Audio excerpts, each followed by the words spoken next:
one particularly complex and important character in Philip K. Dick's The Man in the High Castle is this guy, Robert Childan, who is an American antiquities dealer. As a matter of fact, he is, as we're going to find out, at least in his own eyes, the best in the game. And he's really a quite interesting character through what he reveals about himself and about the mindset that he represents. He is a business person. He's also got all sorts of personal interests and reflections.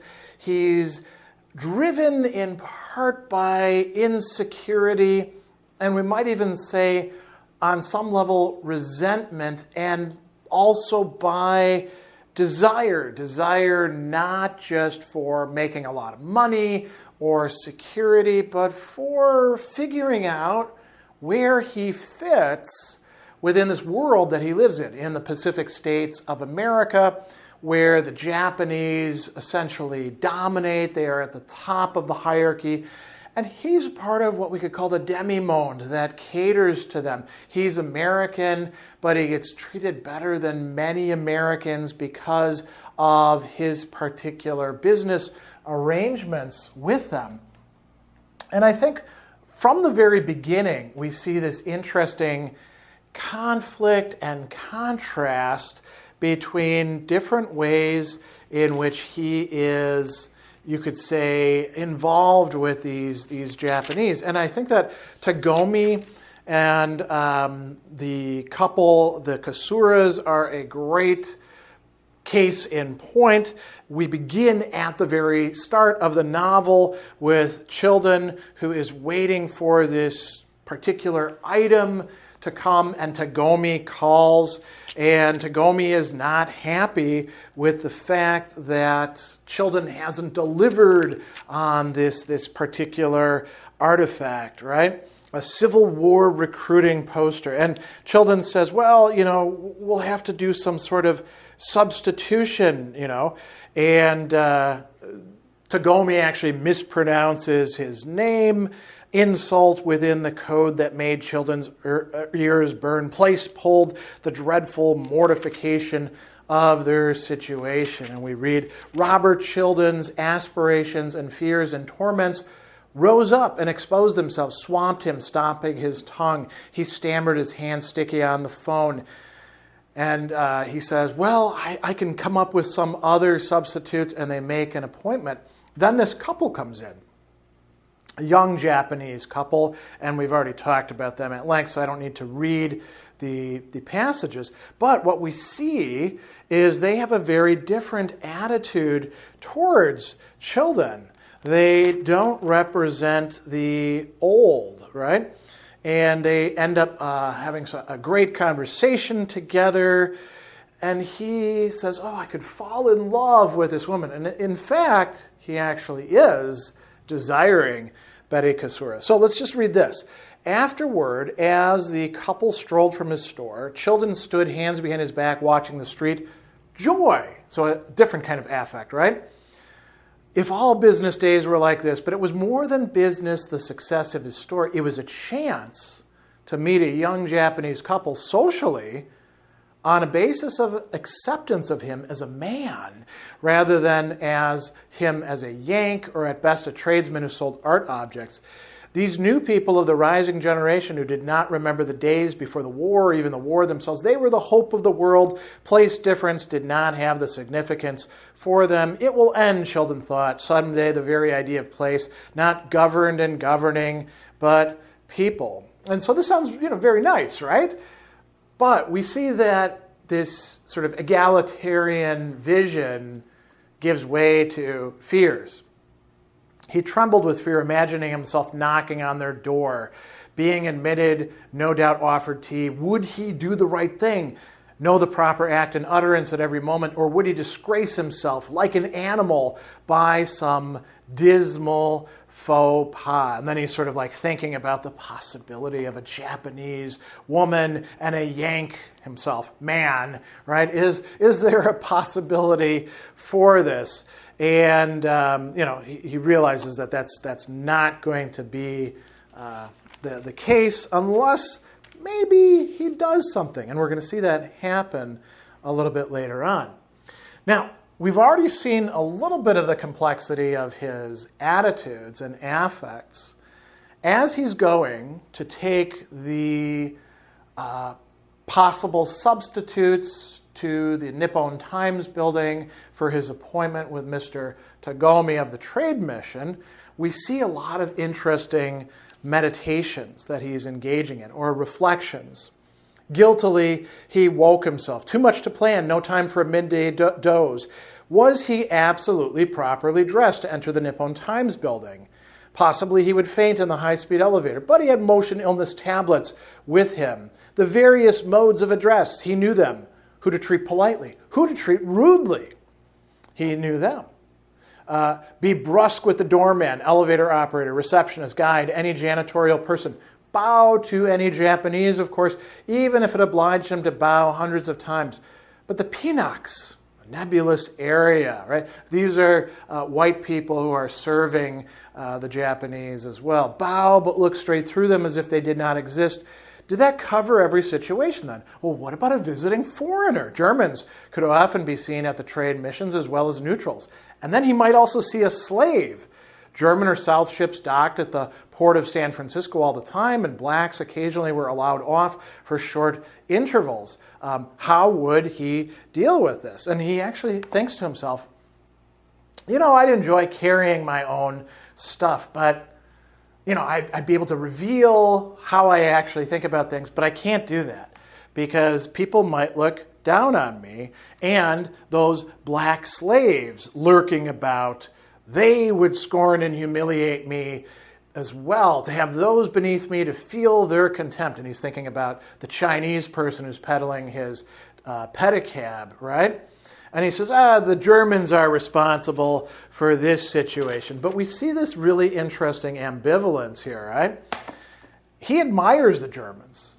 Childan doesn't disregard or find repugnant the racial hierarchy that has been established. He's just not happy about his own placement in it as a white American, right? So there's this complex attitude about, well, who do I bow to? Who do I show contempt to? And he's not even sure why he looks at things the way he does, right? He just sort of, thinks of these as, well, this is the way the world is today. I wish it could be different, but it's not. And then we get these interesting reflections on his own beginnings, right? So we have a elderly Japanese ex-army man, a Major Ito Humo, who comes in and gives Childan his first inkling about what might be done with his line of merchandise. And he explains that he's interested in collecting these cards, and Childan is able to explain to him what the cards were actually used for. And then he talks about bottle caps, and Childan begins his business. So by stages he'd gotten into it. Others had opened similar places, taking advantage of the ever-growing Japanese craze for Americana. But Childan had always kept his edge, right? And then he has this sort of flash, usually the clients are like this, Major. Oh, but what if it's not a Japanese client that I'm getting these things ready for to be gifted to through Tagomi? And this could be a catastrophe, right? So a lot of interesting stuff happening in Chapter 2, revealing Childan. And we learn way, way more about him in his encounter with the Kasuras at their house. An incredible ambiguity or ambivalence within Childan himself. On the one hand, he's like, these Japanese, the sense of wabi, to be so close to the way, the Tao, wouldn't it be amazing? He's recognizing something there. And he loves engaging with them, but he can't help putting his foot in his mouth arguing politics in a way that shows that he's not really egalitarian. Oh, the Russian hordes would have overcome us if you Japanese and the Nazis hadn't beaten the Allies in World War II. And the Kasuras, they're not cool with that sort of thing, although they treat him quite well.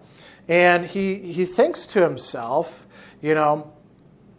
how much I have to learn. They're so grateful and polite, and I, the white barbarian, it is true, right? He thinks to himself, my wits were scrambled by the drink, fatigue, and nervousness. Can I do it? I will never be invited back anyhow. It's already too late. He felt despair. Then they begin discussing the grasshopper lay heavy, and we see this other side not revealed in discourse, but in his thoughts of Childan, where he thinks to himself, these people are completely different. I'm trying to pretend these Japanese and I are alike, but observe, even when I burst out as to my gratification, they won the war, there's still no common ground. What words mean to me is sharp contrast vis-a-vis them. Their brains are different, souls likewise. Witness them drinking from English bone china cups, eating with U.S. silver, listening to Negro style of music. It's all on the surface. Advantage of wealth and power makes this available to them, but it's ersatz as the day is long. And then he says to himself, only the white races are endowed with creativity, and yet I must bump head to floor with these two. Think about how it would have been if we'd won. We would have crushed them out of existence. There's a kind of nastiness here on his part, isn't there? And so, he treats them on the one hand as if they're much better, on the other hand, they're mere imitators, right? And this brings us, speaking of imitation, to the historicity problem that we see happening over several chapters. And again, paradoxes involved in this Childan character and his stances on things. So we begin with Frank Frink coming into the store and initiating this entire sequence of events having to do with historicity. He's pretending to be an admiral's gentleman, Admiral Harusha, whose ship is in, and he says, I'm going to pay you a deposit of $15,000. And Childan is like, well, take a look at this pistol. And then we get Frank saying, this is a fake. Can it be that you can't even tell the difference between fakes, imitations, and real works? He says, you've been deceived. And he says, well, I can't buy these. And now Childan goes into despair. He's worried about being revealed. And then he says to himself, I am ruined. I've lost a $15,000 sale, and my reputation, if this gets out, if that man, Admiral Harusha's gentleman, is not discreet, I'll kill myself, he decided. I've lost place. I cannot go on. That's a fact. On the other hand, though, maybe the man lied or he erred. So he sends it out and has it analyzed, and it turns out it is a fake. And so Childan starts raising some hell, right? He tells Ray Calvin, you are selling me fakes. I want my money back. Ray then talks to Wyndham Matson and says, your fakes are no good. And this cascades a whole bunch of problems.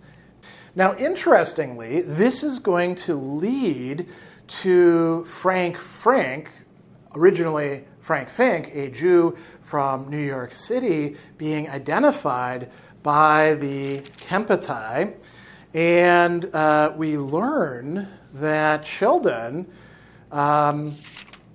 will have all sorts of views on law and order and the Jews and all of that sort of stuff. So he has to sign a paper, and then Childan is thinking to himself, I guess they got him, whatever he was up to.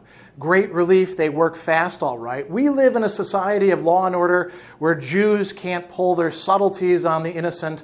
We're protected. I don't know why I didn't recognize the racial characteristics when I saw him. Evidently, I'm easily deceived. And he thinks, without law, I'd be at their mercy. He could have convinced me of anything. It's a form of hypnosis. They can control an entire society. Now, he's buying into all sorts of crazy propaganda about Jewish people that the Nazis have put out. And as we also know, one of the Nazi propaganda ideas is that Jews themselves are sort of like the Japanese, in Childan's view, only imitative.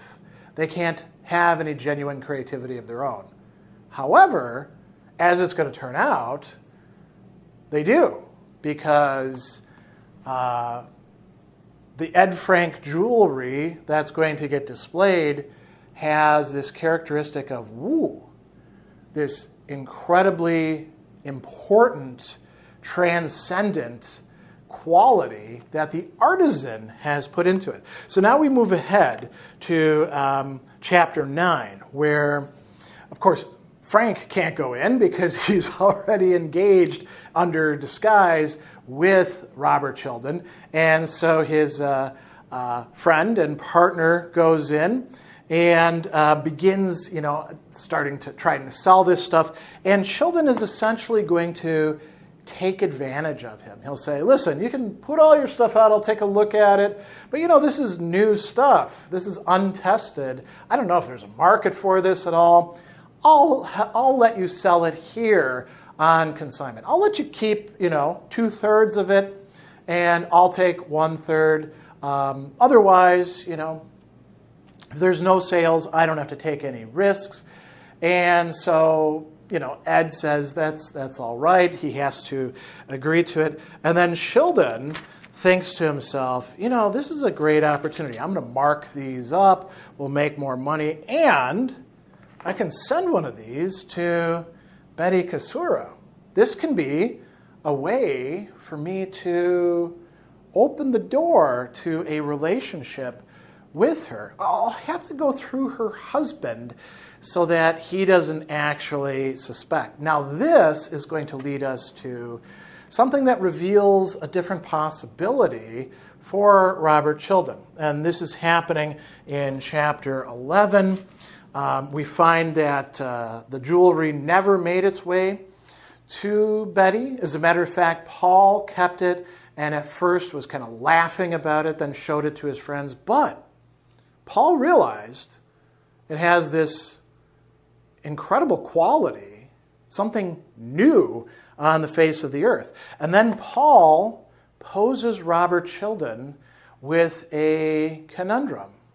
On the one hand, Paul has an acquaintance, a business owner, who is interested in taking these bits of jewelry made by American artisans and turning them into good luck charms that can be sold, mass-produced down in South America. It will make Robert and the artist very, very wealthy.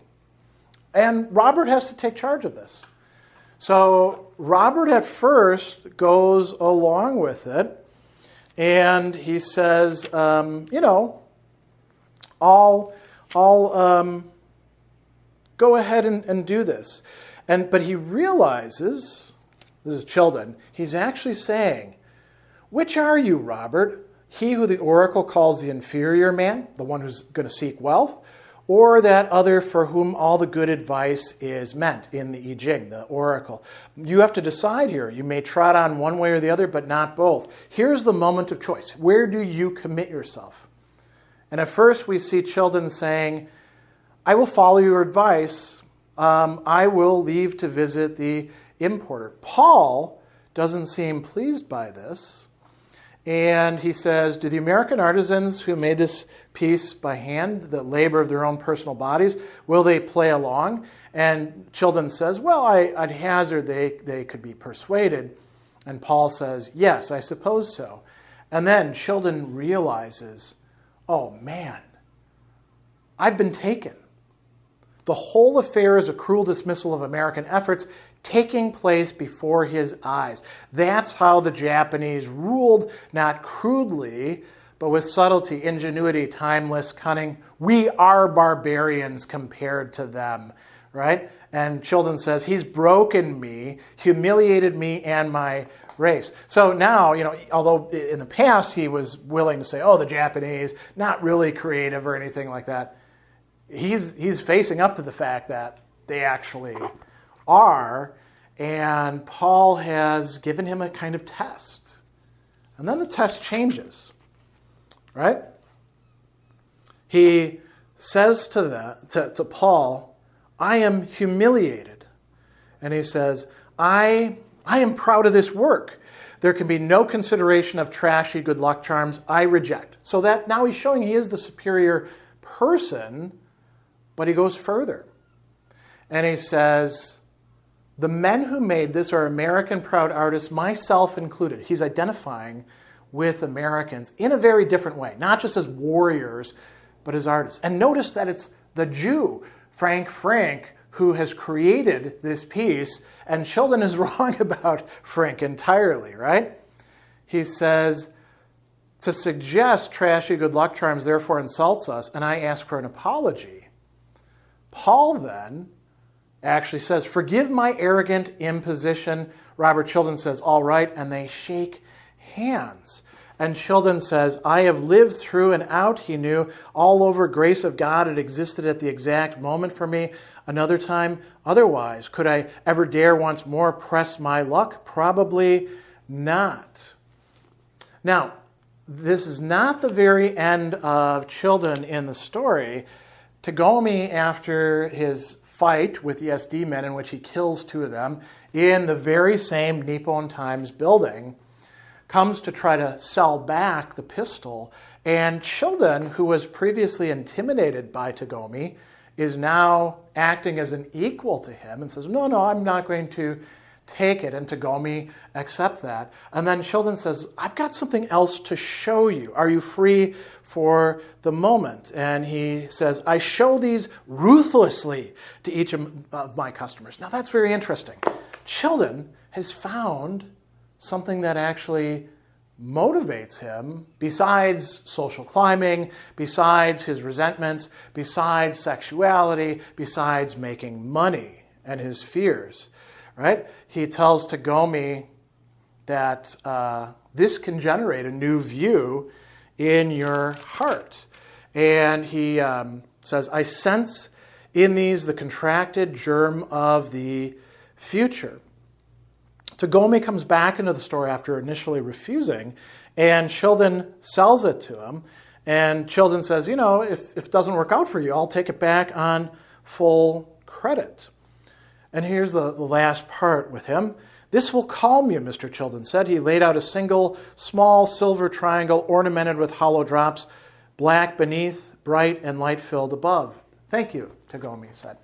So we see not a complete resolution with Robert Childan, but a sort of advance into the future. He hasn't become a thoroughly good person, but he has become better. How much has he left behind his previous attitudes? We don't really know, because that's where the matter ends. But there is hope for this rather squirrely, venial, compare himself to everybody else sort of character that is Robert Childan.